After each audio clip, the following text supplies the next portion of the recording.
यह कहानी है दो बहनों की। दोनों बहनों में बड़ा प्यार था। एक का नाम था बुद्धि और दूसरी का नाम था भाग्य। वैसे तो हमेशा वो दोनों मिलजुल कर रहा करती थी, लेकिन न जाने क्यों एक दिन उन दोनों में एक बात को लेकर बहस हो गई। मुद्दा था कि दोनों में से बड़ी कौन है।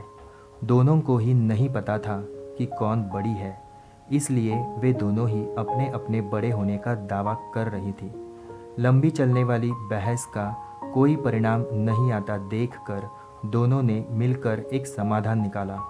दोनों ने तय किया कि वे दोनों एक साथ किसी एक घर में जाएंगी और वहाँ अपनी अपनी शक्तियाँ आजमाएगी। जो बड़ा होगा वह जीत जाएगा।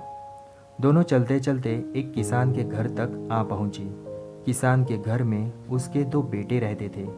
दोनों ही किसी परीक्षा की तैयारी कर रहे थे। दोनों बहनों ने तय किया कि वे दोनों एक एक भाई को अपनी शक्तियाँ देगी और जिसकी भी शक्तियों की मदद से जो भाई परीक्षा में अच्छे से पास हो जाएगा, उस बहन की शक्तियाँ और वह बहन बड़ी साबित हो जाएगी। बुद्धि ने अपनी शक्ति किसान के बड़े बेटे को और भाग्य ने अपनी शक्ति छोटे बेटे को दे दी।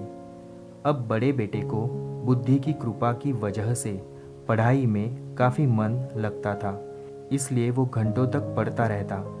किसान का छोटा बेटा, जिसके ऊपर भाग्य ने अपनी कृपा बरसाई थी, वो बिल्कुल पढ़ता नहीं था।